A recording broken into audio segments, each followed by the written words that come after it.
I feel like every time I try to have a plan with my content at 5 to 6 months pregnant, yeah, no matter how hard I try, I'm absolutely depleted with all the things I have to do around the house, and for reasons that I cannot share, but you know, there's a lot on me, and so I'm just making content about what I can, which is content creation, life at 23 weeks pregnant. So apologies in advance that, you know, I can't really keep up the way I want to. I can promise you it's not for lack of desire. I am quite tired. It's honestly very difficult not to complain about the outside forces making life more difficult for me and my spouse.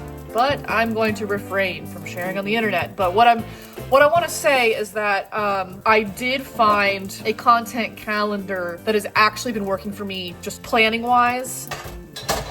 So for a long time, I would try to plan content so that I could batch it, be strategic, whatever, and it was just not going well. I can say that for whatever reason, I have found a template in Canva that has finally made it organized, right? I mean, essentially, I am behind on content just because of pure chaos in my life, but for about 2 weeks, I did a pretty stellar job, particularly with doing both the YouTube content and trying to promote it in a semi-optimized way for other platforms, which I'm pretty happy about. This is, again, the most success I've ever had, making things that I think are quality and that I care about. But you know, having some strategy to it.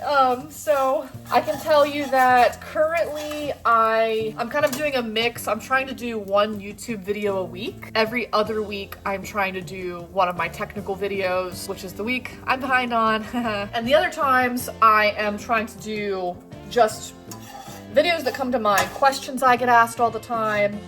It could be about my business, it could be about public speaking, I am just sharing technical content, period, based on my career, right? Yeah, that has been going really well. 100% filming the technical video is so much work, even with me trying. I'm getting better at it. I've gotten better at batching them and having a rhythm to them, but still, it's a lot of work doing this course. I'm not just trying to literally film myself just sitting down, talking through something in real time. I will make some videos like that, but that's just not the purpose of what I'm doing with the current course I'm on. The current course is about distilling a lot of abstract and not well taught concepts into short, succinct videos that are semi-engaging. So that takes time. I've tried to compensate for it by the videos that happen every other week are more just, you know, I'll have a topic planned and I will sit and record it, but as long as the lighting is decent, I don't consider this decent lighting, but we doing what we doing today. But as long as the lighting is decent and I know the general topic, right, I will speak to something for 10 to 20 minutes. And then when I edit it, I'm not doing anything special besides like removing the big chunks of white spaces. I might add some text here or there throughout just to help guide the video, but I try to keep it as simple to film and edit as possible, and I feel like that helps. It helps me to maintain the cadence and the fact that I've got these more difficult videos in the mix. And I'm making a super simple stir fry for anybody wondering. I've also color coded it so that the content calendar that I found, it's organized enough that I can see what I have going on. I can very to the minute detail see what the status of something is. And like I said, I have lowered the standards of some videos so that I can continue to keep the cadence theoretically and to make the higher quality technical videos. When it comes to repurposing them for other platforms, I've created a separate content calendar for that, and basically with each video, I treat it like a campaign. So everything is centered around my YouTube videos now. I will come up with a concept for the YouTube video. What I have done to repurpose it for other platforms is I decide if I'm going to either just share the thumbnail and link to the video with a caption or whatever text, or if it's a platform where I think that I need to use video, or at least a little bit of video, even if it's, you know, Instagram has like carousel posts, but you know, I digress. I am recording videos 2 different places. One is my phone, editing those in Camtasia. It's not my favorite, but it's a long story. And then when I am done with those, I am actually subscribed to Opus Clip right now, and I will upload the video to that platform or share the YouTube link once I'm done and have it break it out into AI clips. I have tried a couple of different tools already for making these AI clips. I wasn't super happy with them. Opus Clip, it's probably generating, I want to say it's generating almost 30 AI clips per video, and it has metrics on like, oh, we think it has this virality score, and this is how we grade the hook, and this and that. But what I really like about it is I think it does the best job of choosing solid clips, and it will also sort of do a little bit of editing for you. And what I mean by that is that sometimes something important you say in a video isn't very clippable, like how you started what you were saying isn't like a viral hook, and so it will actually take a little portion of you speaking from slightly later on in your conversation and bring it to the forefront if it thinks that that's a better hook. And again, that's not always with success. That's not always something I want to post on my platform, but I have been pretty impressed by it, honestly. It does cost money. I don't remember how much I'm paying for it, but I'm paying a monthly subscription. I normally do not like using things like that. You know, I do not make any money based on my content right now. I will sometimes do sponsored posts, less so now that I'm pregnant, but that's it right now. And so I really don't like the thought of paying for subscriptions for all this crap. However, sometimes you gotta do what you gotta do. So I, you know, made some business, I'd saved some money from business contracts earlier on in the pregnancy, and thankfully I did not re-spend that money elsewhere, and I'm essentially reinvesting it into the business so that I can continue to make content and survive during this time, and who knows, this might be a motherhood or parenthood thing in general. So yeah, I definitely think Opus Clip is worth checking out. Other platform that I'm using for AI clips and content batching, which I have not really talked about because what I am filming there has not been put out to the public at all yet, but I'm doing that using Restream. Restream is like I believe like a live streaming podcasting platform that's really popular. Again, I've tried a few different platforms. I've been most impressed by far with Restream. Just best quality, best features, but it is expensive. It's probably one of the more expensive of the platforms that I've used. I want to say that I'm paying, oh my gosh, I don't know. Am I paying? I'll put it in the video in text. So again, long story why I'm using that platform, but it automatically generates AI clips for me after each recording. So you can edit within the platform if you'd like. I don't do that, but you can edit within it. It automatically generates those AI clips. And when you are pressed for time, there's nothing better than having a tool like that. Now, with repurposing the content on other social media platforms, this has been a big sore point for me because it is so time consuming.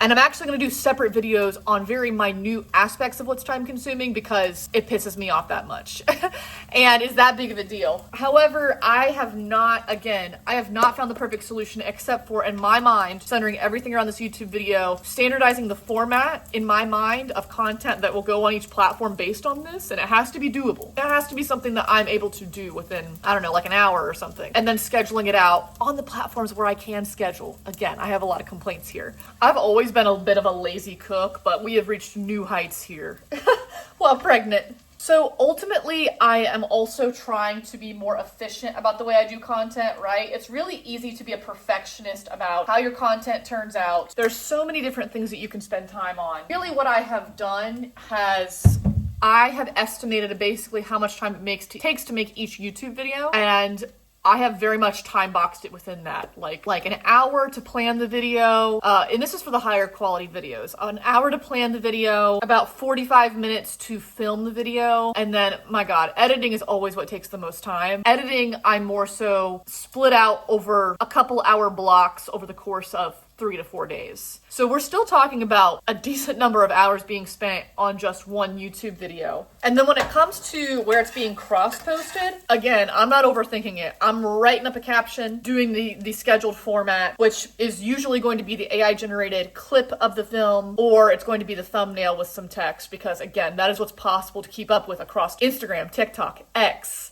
and where else am I? I don't know. I'm somewhere else.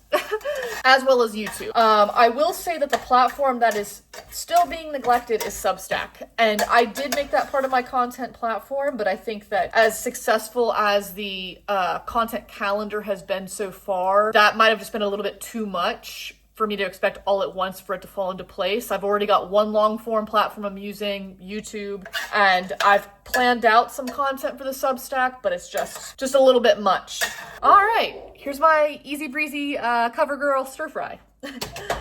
Let's see, what else have I learned business creation wise? I am still using Canva for my graphics. I have really fallen out of love with Canva over the course of the past year, ever since their glow up. I actually used them for everything last year, including my video editing, believe it or not, because it was just so easy and convenient being able to do it on a mobile app. And there were a lot of other reasons too. But at this point in time, I think they're the easiest place for me to continue making my graphics. And I also have my brand colors and things saved in there already, right? My assets I use. They allow you to create a brand kit within Canva. So I am still using for that, and I am also paying for the Teams membership for that, which is I think the first paid tier of Canva. And if you can hear that in the background, that's me getting a fence put in. Again, I am trying to actively invest in my life and in systems to make my life easier going through this transition so that I do not have interruptions in my work and content. If there's one major takeaway from this, what I've said so far, that I have only been able to be super consistent across platforms for two reasons: because I did adopt a content calendar or system of some sort, and because I am relying on some of these subscriptions to do the work. Some of them I would have had to no matter what. I am relying on some subscriptions to make my life easier. Again, I believe in running lean businesses. This is not really my favorite thing to do, but until at the very least I buy more time in my home life, which who knows when that will be, by the time I get all these services and things that I need in place, for all we know, I'm going to be too pregnant to do this.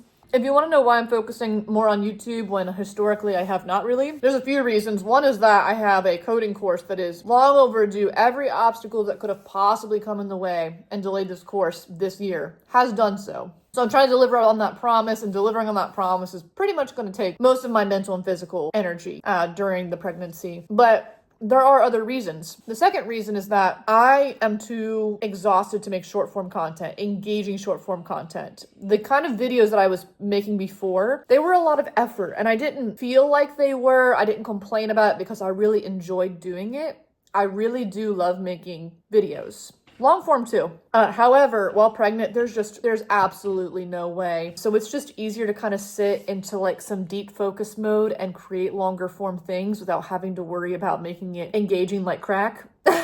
And the third reason, and this is very important in me being future minded as a result of this pregnancy experience, is that realistically, I still think that YouTube is really the only place where you can make money as a creator, truly. Unless you're doing sponsored posts, which are not my favorite thing to do, to be totally honest. Even if I love the product, this and that, it's a lot of work, and it would be nice to make money for my own things than to have to do these sponsorships. So it's going to take a while to meet the eligibility requirements, like quite a while. And honestly, I hope me having to put out these subpar videos doesn't impact that, because I am really trying to still provide value at the level I'm capable of providing value right now. But, I have invested countless hours into platforms like LinkedIn, which is kind of where I got my start as an influencer creator. But LinkedIn doesn't pay you. LinkedIn doesn't pay you. There are no monetization features.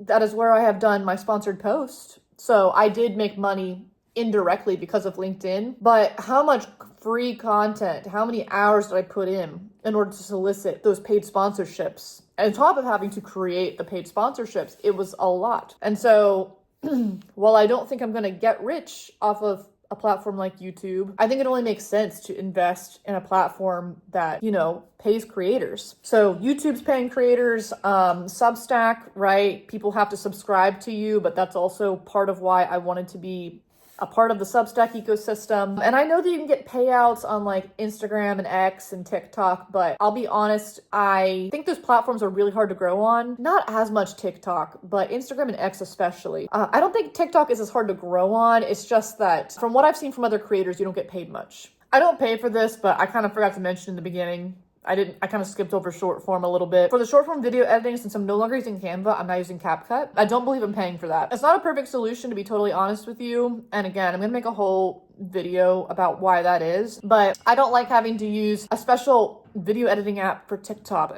and a special video editing app for Instagram and all this stuff. And again, I understand that that's probably going to produce the best quality videos per platform, and that it's quite possible that the platforms even treat those videos differently in the algorithm, but I personally think it's too much. At least at this point in time, it's too much. And again, that's just the fourth reason. I'll add a fourth reason why I'm not investing as much in these short form social media platforms versus YouTube, Substack, whatever. And it's because they are constantly changing the rules on us. You're barely getting paid. You're treated like a content mill, like I think more so than YouTube personally. You know, we're talking about like a daily or multiple times a day situation. They're constantly at war with each other and making it difficult to work together. Again, as an example, if I post a video first to TikTok because I needed the editing features that were available in TikTok to make it, I will download the TikTok video and try to upload it to Instagram, and it will not have a logo. But Instagram very slyly will delay the video. It will not be completely in sync. And this has been a reoccurring theme. I've tested it. I've tested various other ways to upload it and like what happens when you do that. And if it comes directly from TikTok, it's a no-go on Instagram. So I've just kind of had it with these platforms. LinkedIn gets a little bit of a pass just because they're not as lost in the sauce as these other platforms. I've still managed to grow some on there, but Instagram and X definitely hit the bottom for me. Not that I've really invested in X.